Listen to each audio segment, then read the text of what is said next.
Culture Crew Podcast, episode 9. We have Crystal here today. Crystal, welcome to Culture Crew Podcast. Can I say woo? Thank you. Absolutely.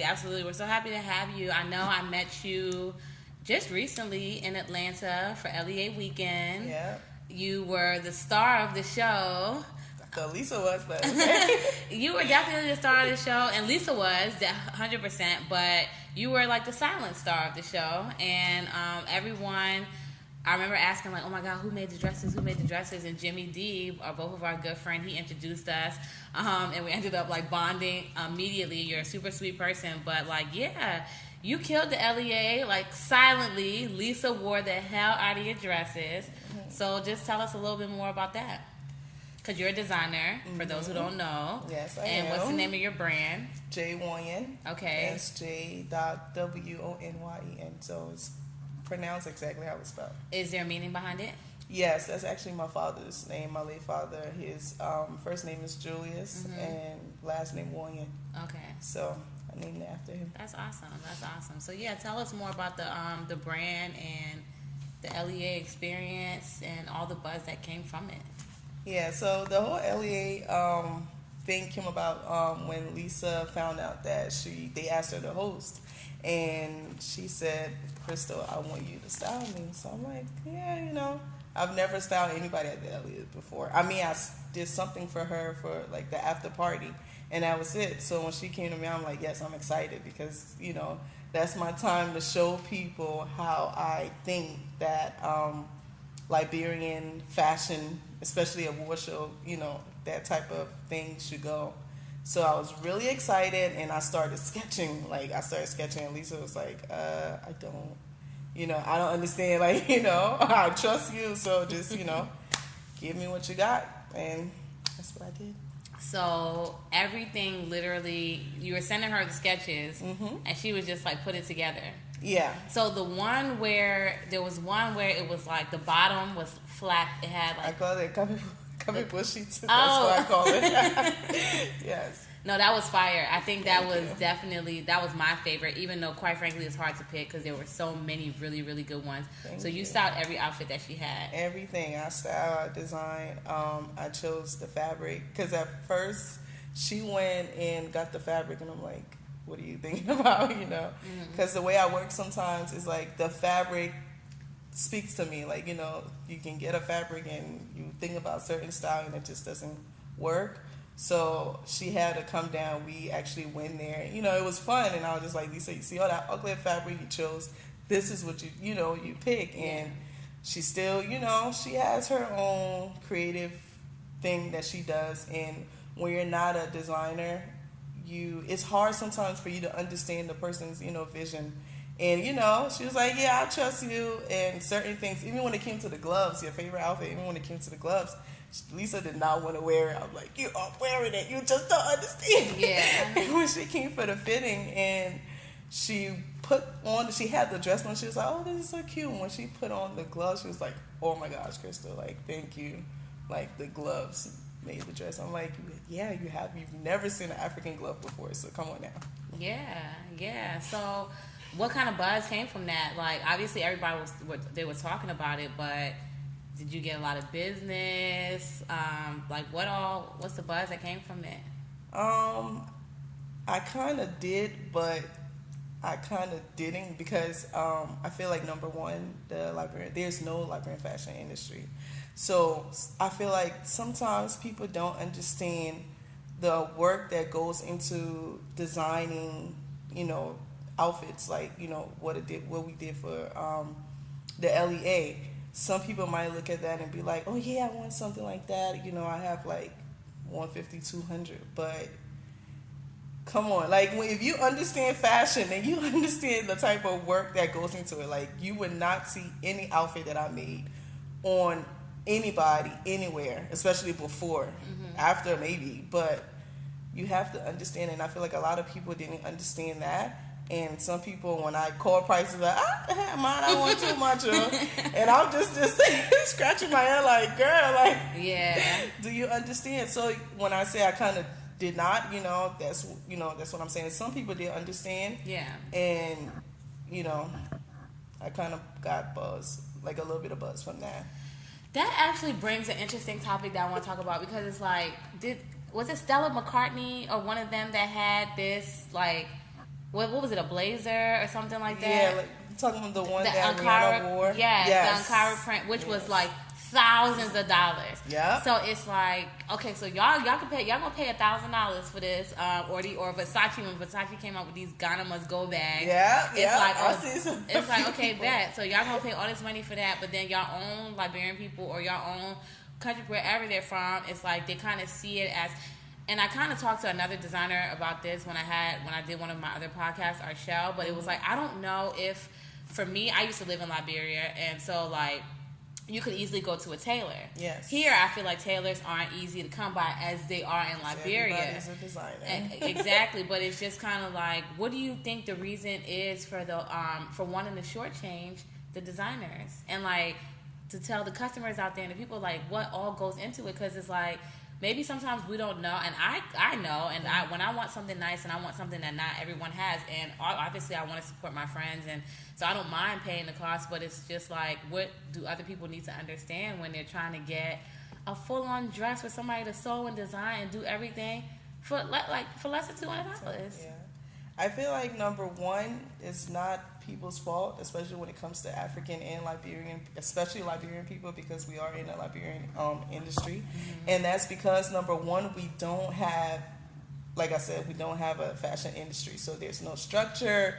And for example, if you come to me and I charge you maybe $200 for like a pants or something, and you go to another designer that, you know, maybe he or she don't know their worth, and they're like, you know, $150 is good for me, you're like, you know, messing up that whole thing.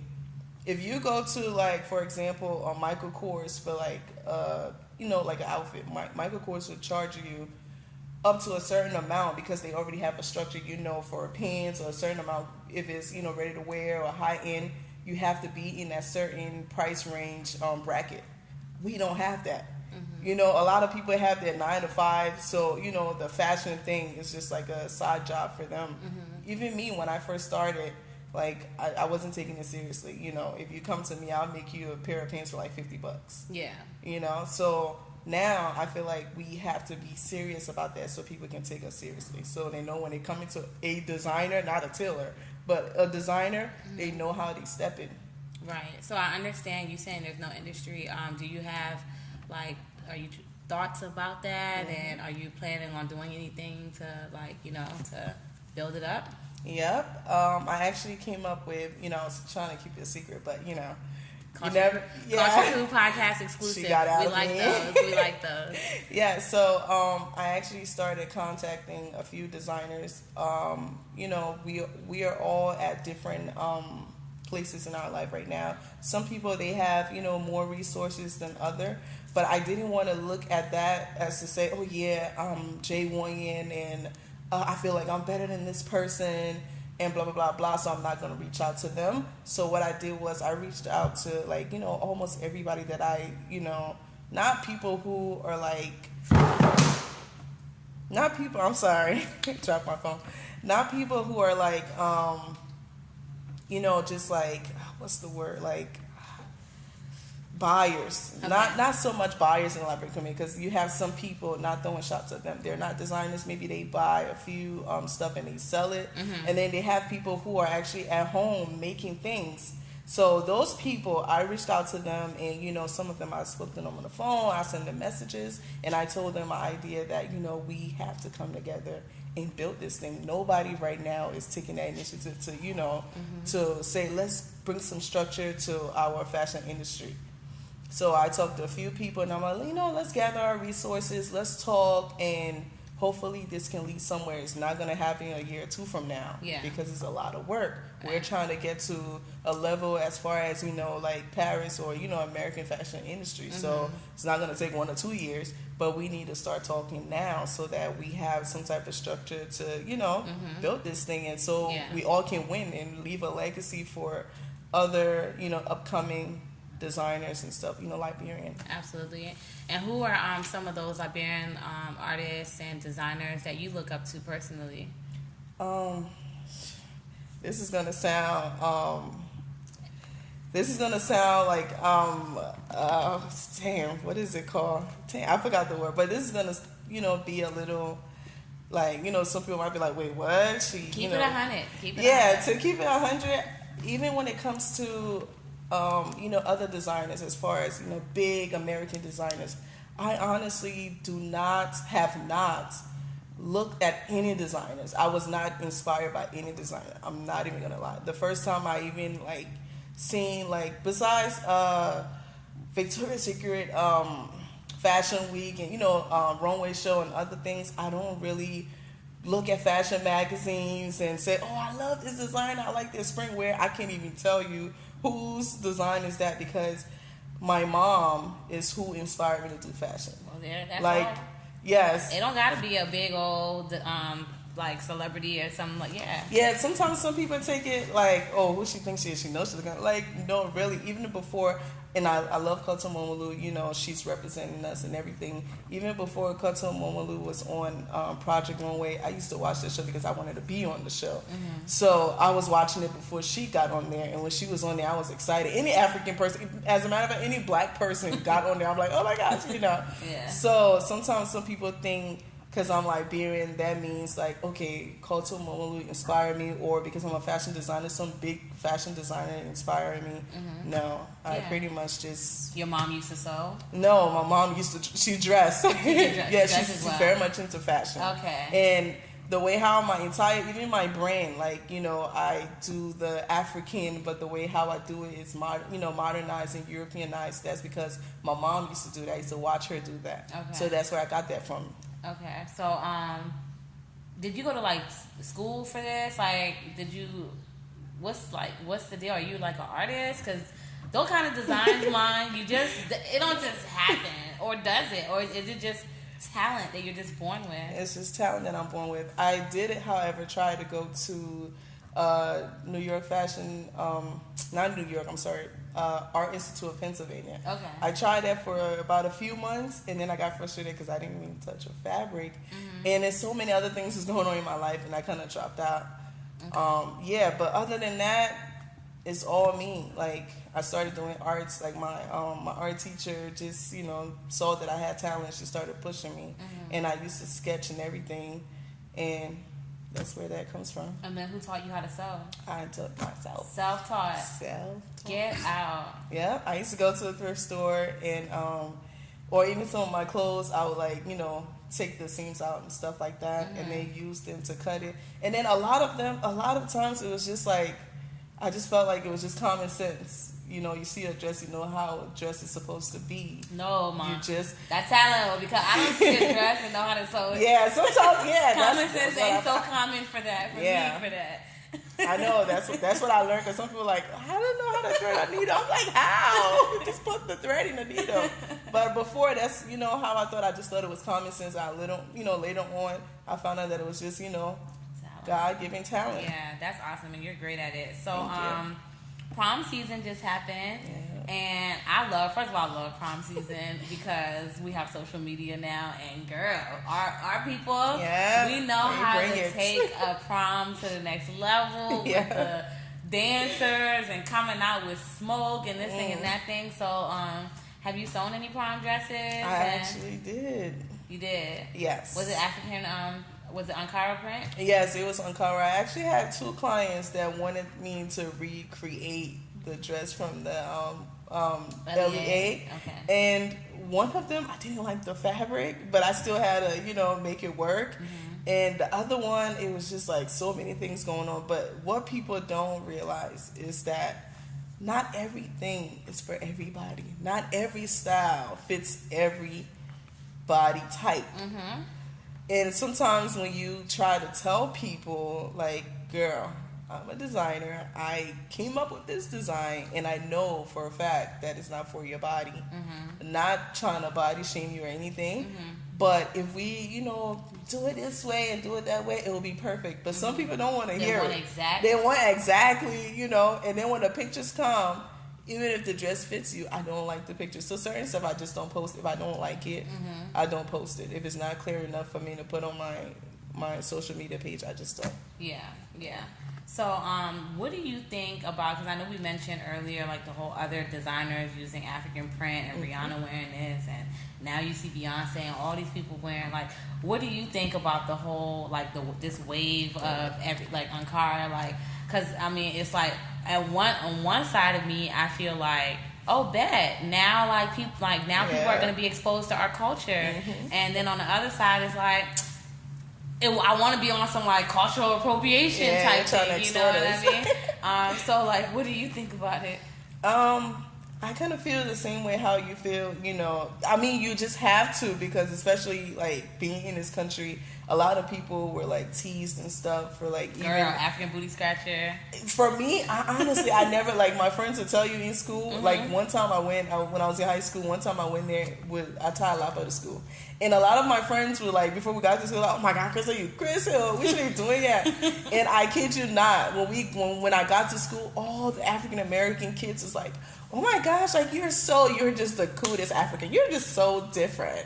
And they were just like, my other friends was like, but you know, because they be wearing regular clothes and you'll be calling them African beauty, and then Krista come with her African, everybody's like, what? They get looking, you know? I just never cared. So I never really got that, you know, African booty scratch, because I had so much confidence in what I did not care what anybody said. Yeah. You know, you're African or whatever. So I feel like we should ride the wave, and hopefully it will pay for certain designers, which I believe it is doing right now, because it might not be Liberian, but like, you know, Nigerian and Ghanaians and other designers that are doing that, you know, they're being noticed. And if they do it the right way, we will continue. If not, this is just going to be a fad. Like, it's going to come and go. Yeah. So I feel like it's interesting, because it's like we've been doing it. Our parents been wearing. Yeah. It's like, it's not a new thing for us. So in my mind, I'm always trying to figure out, because there are so many like trends and things like that, and it's like how Converse used to be hot, and you ain't see nobody wearing Converse. Now everybody wearing Converse again. So it's like, I'm kind of like, dang, I wonder if it's gonna stay, because it's been with our culture for hundreds of years, or is it gonna like go away? I feel like it's gonna stay. Okay. And I'm hoping, because I'm one of the people that, you know, I wanted to stay, and I feel like I'm going to make it stay. Yeah. Because my brand will forever have Ankara lapa print, like we say in one country. My brand will forever be a mixture of lapa and, you know, European prints forever. That's like my signature. Girl, let me tell you something funny about that lapa thing. Me being so Liberian, not know anything else, I used to be going to Ghana, all these different places, like looking for lapa. They're like, what you looking for? I'm like, lapa. Oh my God. But I didn't realize that it's just a Liberian thing. Like, we're the only ones who can say lapa. And I used to think it was like the entire African. I thought the print Ankara, I thought it was called lapa. That's why I was like, what y'all mean? I don't know what the lapa is. I didn't even know the name Ankara until like recently, a few years ago. Like, they like want to talk like, girl, we stuck in our Liberian bubble. We stuck in our Liberian bubble, and they popped that thing. But even when I was in Ghana, I've never heard Ankara. No, they don't say lapa in Ghana. No, I know they don't say lapa, but I don't think I ever heard Ankara. I live in Ghana. I've never heard Ankara. So what do they call it there? I forgot. Maybe they didn't. I just don't remember. But when I heard, I was like, maybe you have to say with the accent. Or maybe I don't know. Maybe they just with a kente or whatever. But I know the kente. Is that particular design. Yeah. But what's Liberian? Everything I can. Everything that lapa. And another thing that I want to mention on that whole lapa front, because it's since you're a designer, and what I've realized is that it's not even made in Liberia. Oh, the lapa? Yeah. Oh no, it's made in even in Ghana, right? Ghana just opened up their they just opened up theirs. They print in Ghana. Another place that print in Africa, is it not Mali, but Guinea? Good for them. Yeah, so Ghana and other African countries used to get theirs from Guinea or China. So China is like one of the mass, you know, and I think they do some in Italy too. But like I was saying, like, you know, some of the stuff we're talking about, you know, with these other designers that I gather, like, I want us to have our own textile industry in Liberia. Yeah, man. You Because know? it's like when I found out that like that's all we wear. Yeah. How it's not made. We're not making it. We don't wear it as much as other African countries. And because they ain't making it. What Liberia is, not because we're not even making it. Like Liberians in Liberia, and I'm not trying to throw anything, and I understand we've been through like so many, things, right? But what I noticed when I went to Ghana versus Liberia, in Ghana they are wearing it more than in Liberia. In Liberia, everybody is looking for the European wear. Now they're wearing it, when they're going to church on Sunday and they wear it. Yeah. But other things they don't want to wear it. Yeah. Yeah.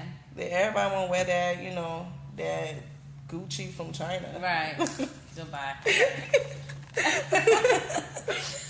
So the funny thing is, not the funny thing, the awesome thing is, when you mentioned Gucci and all these designers, every designer wants to be in Vogue. Yeah. And you were in Vogue. Awesome. Yeah. So how did that feel, having your design being because the model, her name was Anka, and then Owawa, her Destiny. Her real name is Destiny. Okay. Yeah, her social media name is Owawa. Yes. Okay. Yeah. So how did that happen? So she posted on her, at the time I wasn't even following her. She posted on her Instagram that she was going to be walking in New York Fashion Week, and she was looking for designers to wear. And a friend of mine had tagged me in it, and I think it was AJ. She's a makeup artist, Liberian girl. She tagged me in it, and Destiny, she went on my page, and she looked around, she liked a few stuff, and she hit me up, and she was like, what's crazy was I wanted to give her something else that I thought was, more dope for her to wear. I'm like, okay, girl, I got you, blah, blah, blah, and then she was like, I want this. I was like, girl, out of all this dope stuff, that's what you want? Like, I made that stuff in like 2 seconds. Like, really? She was like, yeah. I was like, okay. So, I, give it to her, and she rocked it, and she called me. She was like, girl, the photographers are loving it. And I just thought like she was, exaggerating a little bit. Yeah. But next thing you know, I start seeing like all these like it started going everywhere. I'm like, wait, what? It's on Fashion Bomb. It's on. I was like, wait, what just happened? Wow. And then I really went crazy when Instagram had bought the picture from Vogue and made it the headline for New York Fashion Week on Instagram. Awesome. That a lot of people missed that, because before Wow. they used to have the banner for what's hot this week, and they had the New York Fashion Week, and they actually used that picture. Yeah. I was like, You know what it means? But the sad part, I didn't take the opportunity. I actually talked to the Vogue photographer that took the picture, and she was like, girl, I'm telling you, like, the amount of people that was loving that stuff when they never seen it. It was almost like the first time I seen African print, somebody didn't even know what type of print it was. And she was like, you need to like jump on this now. And at the time, that's the bad thing about being self-taught and not going to fashion school and not understanding the fashion business.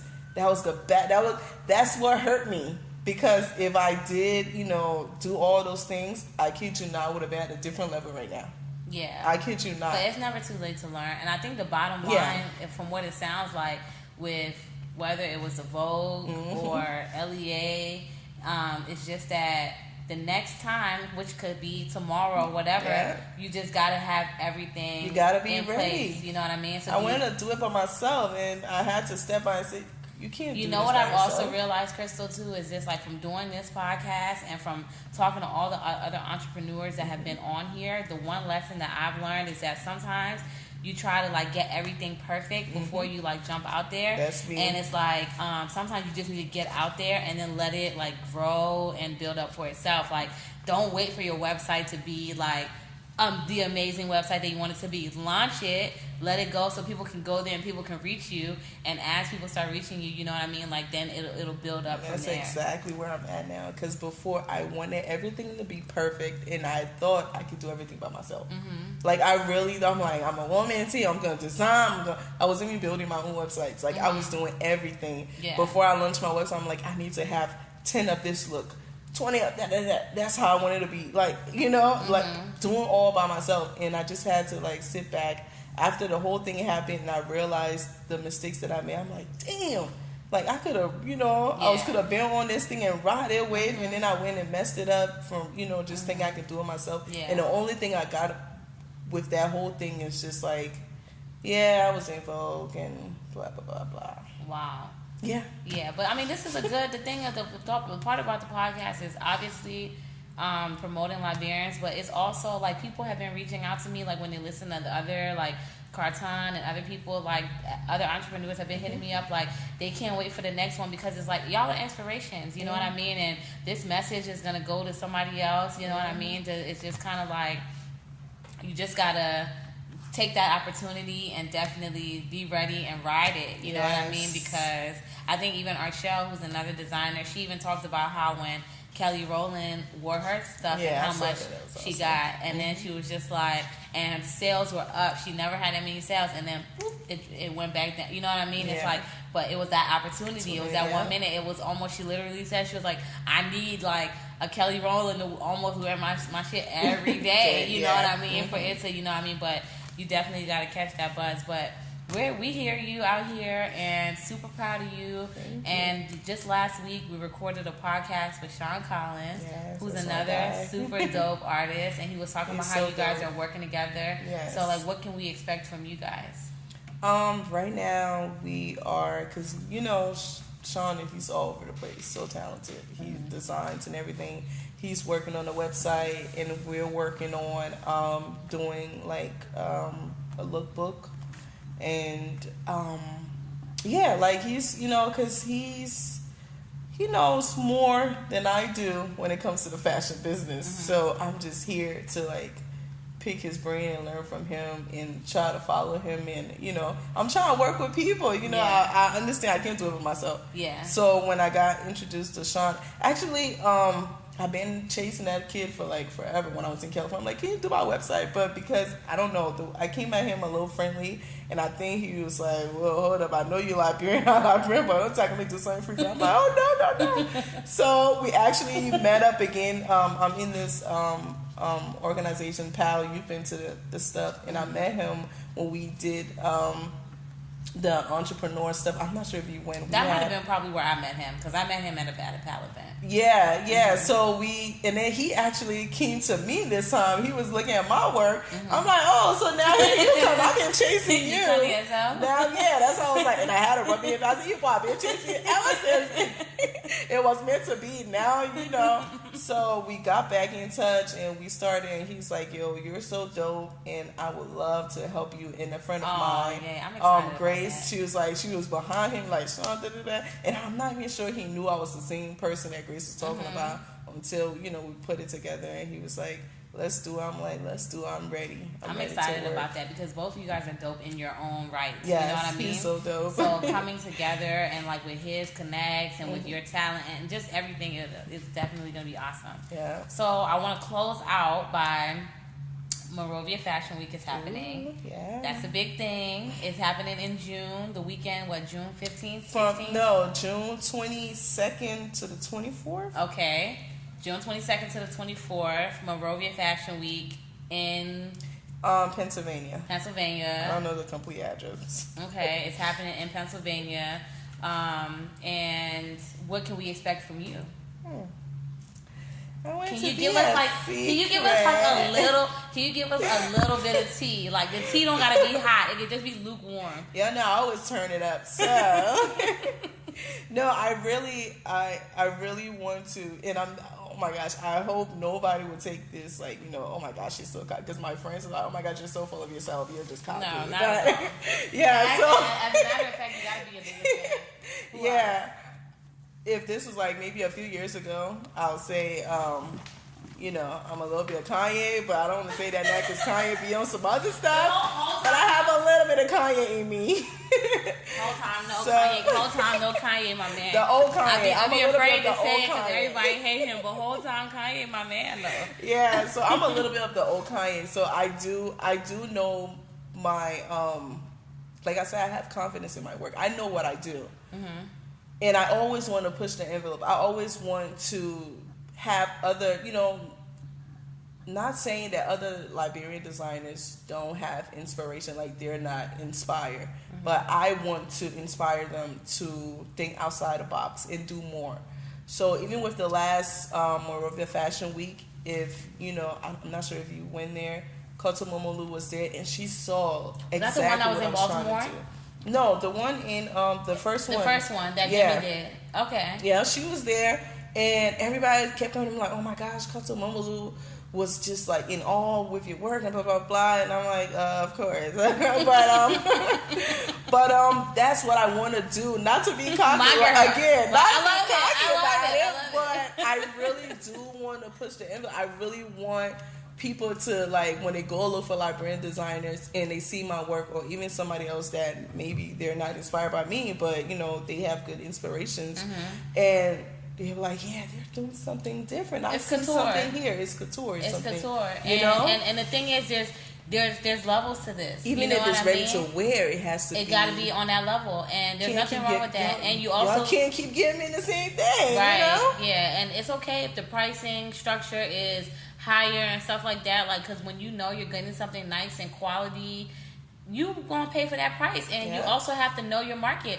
And it's like, you want the dress that you just come to be knocking around the house with, then you pay a little $20 for your knock around your house dress. Thank you. You know what I mean? But if that's not your area, then everybody got an area, and that's my hero. Yeah. But yeah, so I really want to push the envelopes. Like, I'm doing something different. I feel like I'm going back to the up and coming Crystal J. Wonyon. I'm gonna show a lot of skin. Yeah. Say that. Okay. But I don't want to say too this is what we like to hear. This is what we want to know. Yeah. To get everybody excited, to get out there and to see you. So okay, there's gonna be I have some a skin theme showing. already, but it's gonna be a lot of skin showing. Okay, is it men and women? I'm only doing women. Okay. And what I'll say is, you might need what is it called? An umbrella.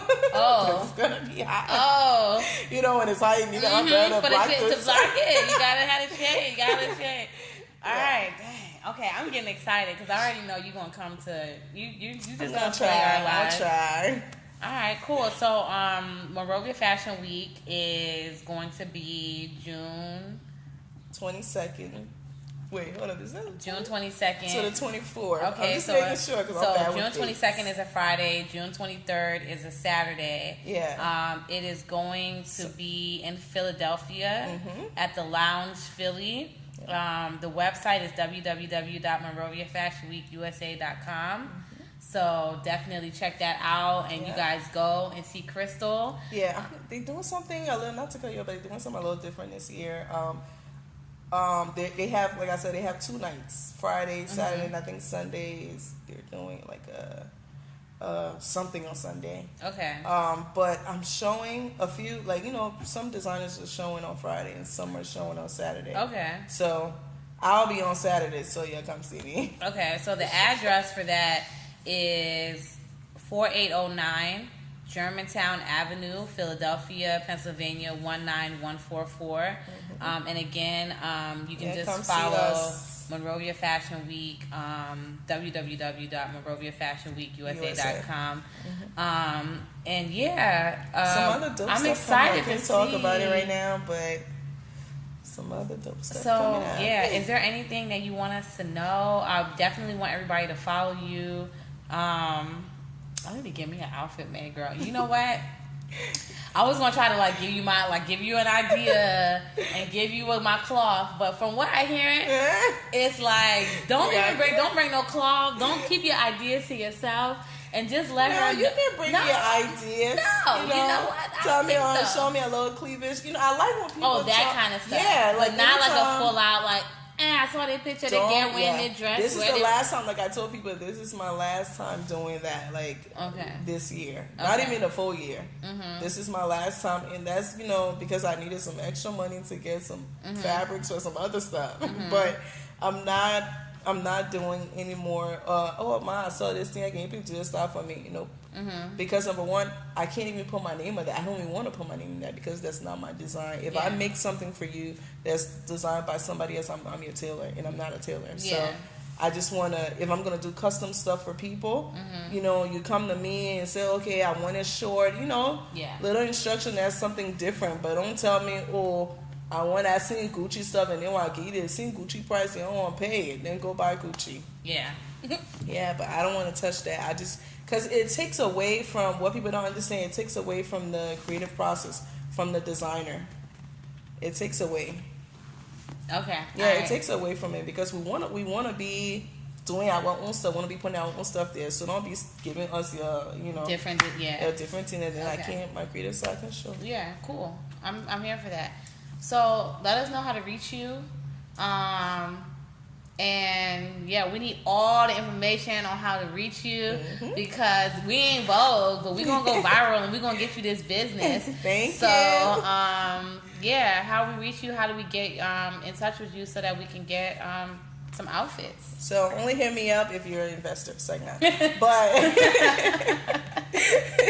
if you got that bread, but you can reach me. My website is actually up. Even though Sean is working on the big and website that I'm gonna launch, but right now I have a website up. It's www.jwonyen.com, and you can also reach me on Instagram and Facebook. That's at j.wonyen. Wonyen. All right, cool. So we will we'll post this. We'll post also how to find her for those of you guys who didn't want to follow directions and go to j.wonyen to follow her on Instagram and Facebook. We'll post this. And whoever, because I've been telling people to post and repost, but y'all can't just be reposting in general and reposting my joint. You literally just do an auto repost. I need something exclusive. I need like a dope collage or something that's gonna like really like catch people's eye in order for you to get this free stuff off me. So repost and tag j.wonyen for Instagram, repost Culture Crew Podcast, repost 231 Media, and we'll have something exclusive in store, and we know y'all like free things. So thank you, Crystal. Thank you guys for having me. So thanks for my gift. I can't wait to go and sip on it. Yes, girl. Anything for you. And I'm happy we're able to get you, and can't wait to see what's in store for you, because I know it's going to be huge. Thank you. Thank you guys so much.